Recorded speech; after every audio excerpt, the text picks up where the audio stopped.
حضرت ابراہیم بن ادم کے پاس ایک نوجوان آیا، کہنے لگا میں گناہ کرنا چاہتا ہوں۔ فرمانے لگے بالکل کر، اللہ کا دیا ہوا رزق کھانا چھوڑ دے اور گناہ کر۔ کہنے لگا یہ نہیں ہو سکتا۔ فرمانے لگے چل پھر اس طرح کر، رب کی زمین پہ نہ رہ، کسی اور کی زمین پہ چلا جا۔ کہنے لگا یہ بھی نہیں ہو سکتا۔ فرمانے لگے چل اللہ کی چھت سے نکل جا۔ کہنے لگا یہ بھی نہیں ہو سکتا، تو آپ رو پڑے۔ فرمانے لگے پھر جناب اسرائیل جب آئیں تو ان سے کہنا مجھے 2-3 سال کی مہلت دے دے، پچھلی میری گناہوں میں گزر گئی، میں ذرا 3 سال عبادت کر لوں۔ تو وہ شخص بھی رونے لگا، کہنے لگا حضور وہ مہلت نہیں دیتے، وہ جب لینے آتے ہیں تو پھر لے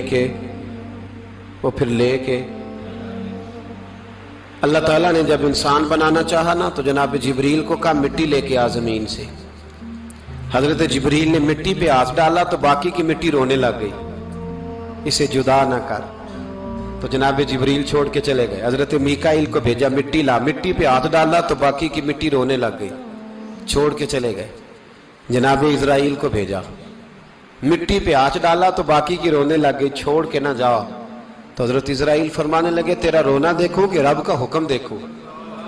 وہ لے گئے، جب پیش کی تو رب کریم نے فرمایا اسرائیل جان نکالنے کی ڈیوٹی بھی تیری، تو مٹی کو لے آنا، باقی مٹی روتی بھی رہے تو روتی رہے، جب میرا فیصلہ آ جائے تو پھر اس میں کوئی گنجائش، ہم کھاتے بھی اللہ کا ہیں، نافرمانی بھی اس کی کرتے، زمین پہ بھی اس کی چلتے ہیں، نافرمانی بھی اس کی کرتے، حکم کسی اور کا مانتے، چھت پہ رب کریم کی رہتے۔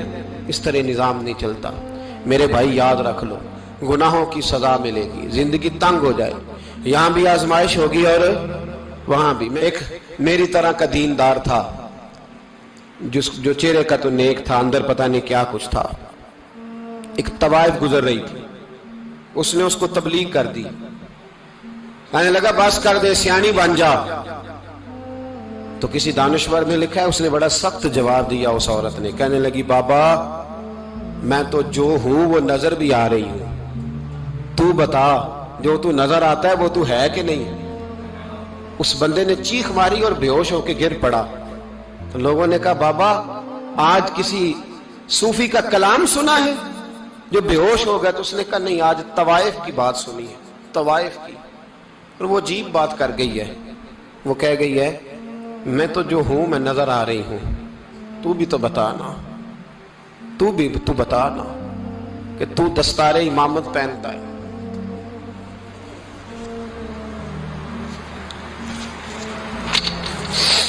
تو بتا، تو جو کہلاتا ہے تو وہ ہے کہ نہیں؟ یہ وقال الانسان ما لہا، یہ راز قیامت میں کھلے گا۔ ہم جو کچھ بتا رہے ہیں نا اپنی زبانوں سے، ہمیں اپنے گناہوں کا احساس ہونا چاہیے۔ ایسا نہ ہو کہ جب سزا ملے تو پھر اس طرح کی ملے کہ دوبارہ کسی کو کوئی منہ دکھانے کے قابل نہ رہے۔ میرے بھائی یاد رکھیں اور سمجھیں، گناہ انسان کی زندگی کو تنگ کرتے ہیں۔ میرے نبی پاک علیہ السلام نے فرمایا جب تو جھوٹ بولتا ہے تو تیرے فرشتے کرامن کاتبین سائیڈ پہ ہو کے کھڑے ہو جاتے ہیں، جب تو زنا کرتا ہے تو تیرے اندر سے ایمان نکل جاتا ہے۔ اور نبی پاک علیہ السلام نے فرمایا جب میری قوم میں ناانصافی عام ہو جائے گی تو قتل بھی عام ہو جائے گا۔ اور سن لو، لکھ لینا یہ حدیث دل کی تختی پر۔ نبی پاک علیہ السلام نے فرمایا جب میری قوم میں بے حیائی اور بدکاری عام ہو جائے گی تو 2 سزائیں اللہ دے گا۔ ایک تو جوان موتیں آئیں گی، جوان بچے کچھ بھی نہیں دیکھا چلے گئے، اور دوسری سزا اللہ یہ دے گا کہ ایسی بیماریاں آئیں گی جن کا علاج نہیں ملے گا، ایسے امراض پھوٹ پڑیں گے۔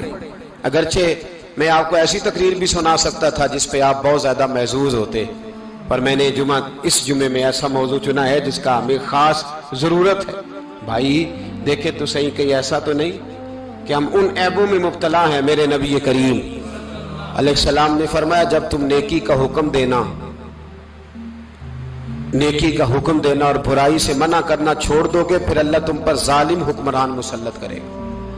اور اگلے لفظ اس سے بھی زیادہ سخت ہیں، محبوب فرمانے لگے پھر تمہاری نیک لوگ دعائیں بھی کریں گے تو اللہ وقتی طور پر ان کی دعاؤں کو بھی قبول نہیں فرمائے گا، اس لیے کہ تم لوگوں نے نیکی کا حکم دینا اور بھلائی سے روکنا چھوڑ دیا۔